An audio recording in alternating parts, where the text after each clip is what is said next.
धन्यवाद सभापति महोदय। हम ही को कातिल कहेगी दुनिया, हमारा ही कत्लेआम होगा। हम ही कुएं खोदते फिरेंगे, हम ही पे पानी हराम होगा।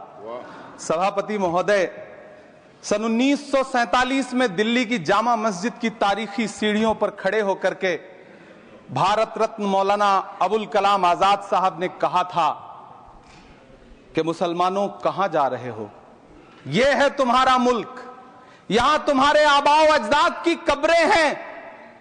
उस वक्त मौलाना आजाद की ये सदाएं सुन करके लोगों ने अपने सरों की गठरियां उतार करके रख दी थी। आज उसी दिल्ली में मौजूद देश की संसद में एक बिल आया है जो हमसे उसी जामा मस्जिद की सीढ़ियों के सबूत मांगेगा, जो उन्हीं सीढ़ियों के पास अपनी कब्र में सोए हुए मौलाना आजाद को फिर से कब्र से सदा देनी पड़ेगी कि ये जो कब्र है वो मेरी कब्र है, ये किसी सरकार की जागीर नहीं है। सभापति महोदय, मैं जहां खड़ा हूं इसी संसद भवन के सामने सड़क के उस पार अपनी कब्र में सोए हुए भारत के पूर्व राष्ट्रपति फखरुद्दीन अली अहमद की कब्र है। शायद अब उस कब्र से भी सदाएं आए कि ये कब्र मेरी कब्र है, ये सरकार की जागीर नहीं है।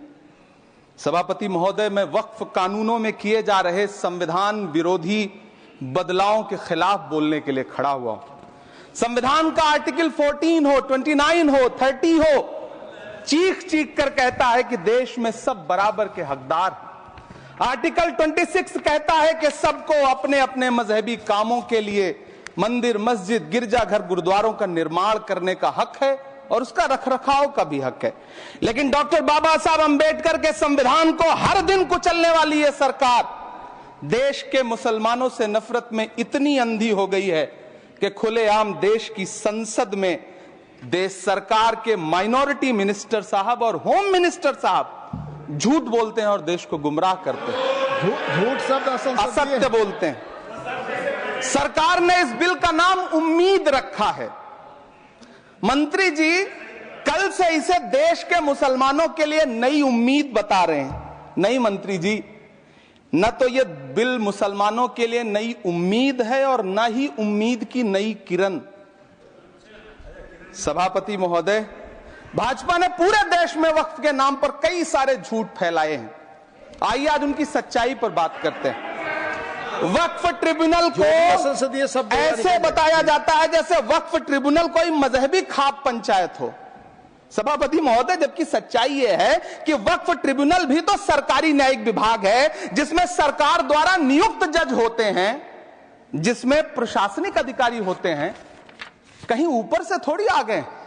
सभापति महोदय, देश के गृह मंत्री जी ने इसी सदन में कहा कि वक्फ ट्रिब्यूनल के फैसले के खिलाफ कोई कोर्ट नहीं जा सकता, जबकि सच यह है कि वक्फ एक्ट 1995 की धारा 83(9) के तहत हाई कोर्ट वक्फ ट्रिब्यूनल के फैसले की न सिर्फ समीक्षा कर सकता है बल्कि उसे बदल भी सकता है। सच तो यह है कि वक्फ बोर्ड खुद अपनी जमीनों के लिए कई सारी कोर्ट में मुकदमे लड़ रहा है। सभापति महोदय, दिल्ली की जिन 123 संपत्तियों को लेकर कल माइनॉरिटी मिनिस्टर, होम मिनिस्टर साहब और अभी आदरणीय नेता सदन बात कर रहे थे, आइए उनकी सच्चाइयों पे भी बात करते हैं। 1911 में जब अंग्रेजी हुकूमत ने कोलकाता के बजाय दिल्ली को राजधानी बनाने का फैसला किया तो रायसीना हिल्स के चारों तरफ जो मुसलमानों की ढेर सारी जमीनें थी उनको एक्वायर किया गया और लुटियन को इसकी तामीर की जिम्मेदारी सौंपी गई। सेंट्रल विस्टा की तरह लुटियन जोन का मेगा प्लान तैयार हुआ, लेकिन उस वक्त के मुसलमानों ने उस वक्त की अंग्रेजी हुकूमत से अपनी इबादत गाहों को बचाने के लिए लड़ाई लड़ी। मामला ब्रिटिश गवर्नमेंट तक पहुंचा। तब यह तय हुआ कि वो जो धार्मिक स्थल हैं उन्हें जस का तस रहने दिया जाएगा। इंडिया गेट के बगल वाली मस्जिद हो, जाब्तागंज, सुनहरी बाग मस्जिद हो, पार्लियामेंट रोड वाली मस्जिद हो, ऐसी 123 संपत्तियों के मैनेजमेंट के लिए 1913 में मुसलमान वक्फ वैलिडेशन एक्ट बना और उसके बाद एक नया शहर बसाया गया जिसे लुटियंस जोन का नाम दिया गया। फिर 1943-45 के बीच एक और समझौता हुआ आजादी से पहले उसके तहत काफी सारी वक्फ जायदादों को सुन्नी मजलिस औकाफ बनाकर उसके अंडर किया गया ताकि उसकी देखरेख की जा सके। गृह मंत्री जी 2 दिन से सदन में जो बात कह रहे हैं वो दरअसल 123 संपत्तियां उसी सुन्नी मजलिस औकाफ के तहत आती। सभापति महोदय, आजाद भारत आजाद हुआ। आजादी के बाद भारत में 1954 में वक्फ एक्ट लागू हुआ, जिसकी धारा 9 के तहत 1964 में केंद्रीय वक्फ काउंसिल का गठन हुआ। दिल्ली की वही 123 प्रॉपर्टीज को 1970 में सर्वे गजट करके गजट नोटिफाई किया गया। इसके निपटारे के लिए पूर्व प्रधानमंत्री इंदिरा जी के द्वारा 1974 में एक बर्नी कमेटी बनाई गई। बर्नी कमेटी ने 1976 में इन 123 संपत्तियों को दिल्ली वक्फ बोर्ड की संपत्ति होने की रिपोर्ट सौंपी। उस रिपोर्ट के आधार पर 1984 में कांग्रेस सरकार ने उन 123 प्रॉपर्टीज को दिल्ली वक्फ बोर्ड को सौंपने का फैसला किया, जिसके खिलाफ विश्व हिंदू परिषद कोर्ट गई। मामला 2011 तक पेंडिंग रहा। फिर 2011 में कोर्ट ने सरकार को आदेशित किया कि इसका निपटारा करो। तब 2013 में तत्कालीन यूपीए सरकार ने दिल्ली की उन्हीं 123 जायदादों को बर्नी कमेटी की सिफारिशों के मुताबिक वक्फ बोर्ड के हवाले किया। यही वो प्रॉपर्टीज हैं जिनके नाम से गृह मंत्री जी कल से कांग्रेस को कोस रहे हैं। फिर आई 2014 में भाजपा की सरकार, जो तब से इन जमीनों को हड़पने की साजिश कर रही है। जिस बिल को मुसलमानों के हुकूक की हिफाजत करने वाला बिल बताया जा रहा है, उसी को पेश करने के लिए और उस पर बात करने के लिए लोकसभा में भाजपा सरकार के पास एक भी मुस्लिम सांसद नहीं है। जिस वक्त, मैं लोकसभा कह रहा हूं, सुना करिए, जिस वक्फ बिल को मुस्लिम महिलाओं को हक दिलाने वाला बताया जा रहा है, उसे संसद में पेश करने वाली पार्टी के पास न तो राज्यसभा में, न लोकसभा में, न देश की किसी विधानसभा में एक भी मुस्लिम महिला सदस्य नहीं। कल किरण रिजिजू जी कह रहे थे कि रेलवे की जमीनें देश की जमीनें हैं, डिफेंस की जमीनें देश की जमीनें हैं। हां मंत्री जी, हैं, बिल्कुल हैं। ये जो वक्फ की जमीनें हैं, ये हमारे पुरखों ने धार्मिक कामों के लिए डोनेट किया है। तो हम भी तो इसी देश के नागरिक हैं, हम भी तो इसी देश के बेटे हैं। तो वक्फ की जमीनें भी तो इसी देश की जमीनें हैं, उनको पराया क्यों बोलते हैं आप? सभापति महोदय, अशफाकुल्लाह खान जब फैजाबाद की जेल में फांसी के फंदे पर झूल रहे थे तो इसी देश की जमीन के लिए झूल रहे थे ना। सभापति महोदय, अंडमान की जेल में काला पानी की सजा काटकर अपनी जान देने वाले मौलाना फजले हक खैराबादी हो या शेर खान अफरीदी हो, वो भी तो इसी जमीन के लिए अपनी जान दे रहे थे ना। सभापति महोदय, पाकिस्तान के खिलाफ लड़ते हुए अपनी जान देने वाले महावीर चक्र विजेता ब्रिगेडियर उस्मान हो या पाकिस्तान के पैटर्न टैंक उड़ाने वाला परमवीर चक्र विजेता वीर अब्दुल हमीद हो, वो भी तो इसी जमीन के लिए अपनी जान दे रहा था ना। और मंत्री जी, मैं इस सदन में अलग ऐलान ये कहता हूं कि जब भी इस देश की जमीन को लहू की जरूरत होगी, आपसे 2 कदम आगे इमरान खड़ा मिलेगा। ये मैं आपसे यकीन दिलाते हुए कह रहा हूं। सभापति महोदय, मैं सरकार से कहना चाहता हूं, हमसे हमारी इबादत गाहें तो मत छीनिए ना, हमारे घरों पे बुलडोजर तो मत चलाइए ना, हमारी कब्रों में तो हमें सुकून से सोने दीजिए ना। सभापति महोदय, माइनॉरिटी मिनिस्ट्री का बजट कट करके, मुस्लिम बच्चों की स्कॉलरशिप बंद करके अब सरकार कह रही है कि हम वक्फ की आमदनी से गरीब मुसलमानों का भला करेंगे। गुजरात की बेटी बिल्किस के बलात्कारियों की रिहाई के बाद उन्हें माला पहनाने वाली लोगों के नेता ये कह रहे हैं कि यह बिल मुस्लिम महिलाओं को उनका हक दिलाएगा। धन्यवाद मोदी जी, क्या बढ़िया सौगातें मोदी दे रहे हैं आप। पहले हमें गुजराते मोदी दिया, आप सौगाते मोदी दे रहे हैं। लेकिन यह सरकार इतना याद रखे कि इसी ठसक के साथ देश की संसद में सीए का कानून भी लाया गया था और कहा गया था बड़े बड़े भाषण देकर के कि पड़ोसी देशों से हिंदू भाइयों को ला करके यहां नागरिकता दी जाएगी। लेकिन मैं आपके संज्ञान में लाता हूं सर कि पिछले इतने दिनों में इनसे नागरिकता लेने के लिए 2000 व्यक्ति भी नहीं आए, जबकि इसके उलट इन्हीं की सरकार में पिछले 10 साल में 15 लाख से ज्यादा भारतीयों ने भारत की नागरिकता छोड़ करके दूसरे देश में जाकर के बस गए। यह हुआ उस कानून का अंजाम। सभापति महोदय, इसी तरह की जिद के साथ किसानों के खिलाफ भी कानून लाए गए थे। जिस तरह आज वक्फ के फायदे गिनाए जा रहे हैं, उसी तरह से किसानों को भी कृषि कानूनों के फायदे गिनाए गए थे। लेकिन अंजाम क्या हुआ? 700 किसानों की शहादत लेने के बाद सरकार को अन्नदाता किसानों के सामने घुटने टेकने पड़े और कृषि कानून वापस लेने पड़े। जिल्ले इलाही, जमहूरियत जो है वो नफरत और ठसक से नहीं चलती है, अकड़ से नहीं चलती है, उसमें सबकी हिस्सेदारी जरूरी है।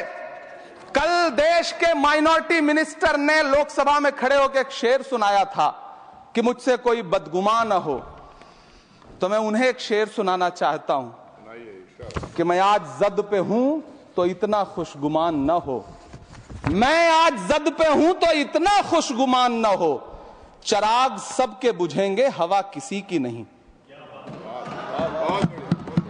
नीतीश कुमार जी हो, चंद्रबाबू नायडू जी हो, चिराग पासवान जी हो, जयंत चौधरी जी हो, देवे गौड़ा जी हो, जीतन राम मांझी जी हो, सबको समझना पड़ेगा कि जब जंगल में आग लगती है तो न वो बरगद बचते हैं जो हवा को आंधी में तब्दील करते हैं, न वो बांस बचते हैं जो आपसी रगड़ से चिंगारी पैदा करते हैं।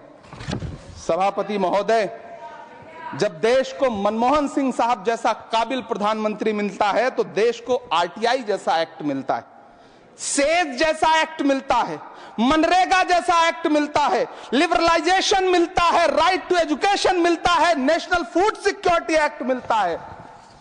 लेकिन जब देश को सौगातें मोदी मिलती है तो क्या मिलता है? सीए मिलता है, फॉर्म्स लॉ मिलता है, आर्टिकल 370 मिलता है, इलेक्टोरल बॉन्ड जैसा एक्ट मिलता है और वक्फ अमेंडमेंट एक्ट जैसे बिल देश को मिलते हैं। मुझे तो अपने हमवतन भाइयों से पूछना है कि आपको अपने बच्चों की तरक्की, खुशहाली और नौकरी की दरकार है या फिर मुसलमानों की दान की गई जमीनों को लूट कर धन्ना सेठों को देने की साजिश करने वाले कानून की? सभापति महोदय, यह सरकार रात के 3 बजे तक पूरे देश को जगा करके संसद में अपने ही नागरिकों को नीचा दिखाने के लिए वक्फ बिल ला रही थी, तो उधर रात के 1:30 बजे अमेरिका हम पर 26% टैरिफ लगा रहा था। सरकार की प्राथमिकताएं देश को पता। सभापति महोदय, मैं बहुत भावुक हूं आज, और मुझे अच्छा लगा कि आदरणीय नेता सदन जगत प्रकाश नड्डा जी ने बहुत अच्छी बातें भी की, मन से बातें की। क्योंकि उनके नाम में प्रकाश जुड़ा है तो मैं उनमें हमेशा एक रोशनी की किरण देखता हूं। मैं उनके सामने बहुत अदब से यह बात कहना चाहता हूं कि चिरागों के सफर में दबदबा हो आंधियों का तो फिर अंजाम जुल्मत के सिवा कुछ भी नहीं होगा। यह दुनिया नफरतों के आखिरी स्टेज पर है, इलाज इसका मोहब्बत के सिवा कुछ भी नहीं होगा। मैं भावुक हूं, मेरी पलकें गीली हैं।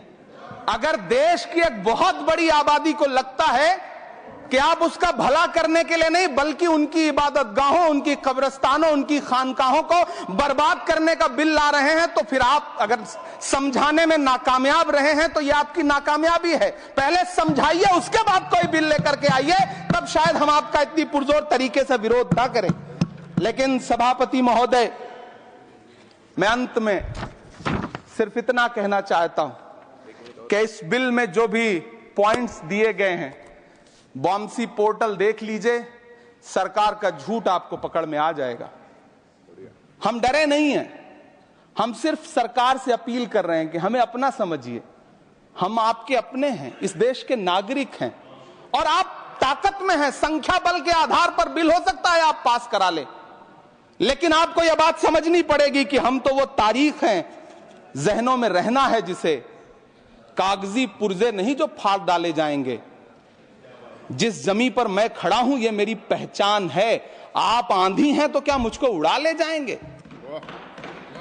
आपको यह बात समझनी पड़ेगी। आपको अगर इतना विपक्ष की तरफ से पहले जेपीसी में इतने सारे पॉइंट्स आए और उसके बाद कल से लोकसभा में और राज्यसभा में सुझाव आप सुनने को तैयार नहीं है, लोगों की शंका को दूर करने के बारे में आप बिल्कुल सोच नहीं रहे, बस आप कह रहे हैं यह बिल उम्मीद की नई किरण है। नहीं साहब, इसे भले किरण जी लेके आए हैं, लेकिन ये उम्मीद की नहीं बल्कि नाउम्मीदी की किरण है। और इस देश की एक बहुत बड़ी आबादी इस बात से खदशे में है, शक में है कि आप सीधे उनकी जमीनों को लूट करके धन्ना सेठों को बेचना चाहते हैं। मेरी अब भी आपसे अपील है कि इस बिल को वापस लीजिए। यह बिल कहीं से आपके अपने नागरिकों के लिए अच्छा नहीं है। यह बिल सिर्फ इस देश के मुसलमानों को नीचा दिखाने का और अपने एक ऐसे मतदाता वर्ग को खुश करने का बिल है जिनको इस बिल के पास हो जाने से कुछ मिलेगा भी नहीं। लेकिन आप एक नैरेटिव देना चाहते हैं, एक मैसेज देना चाहते हैं। मेरी आपसे अपील है कि कृपया ये जो सबका साथ सबका विकास का नारा है, इस नारे को रत्ती भर तो चरित्रार्थ कर दीजिए। बहुत बहुत धन्यवाद।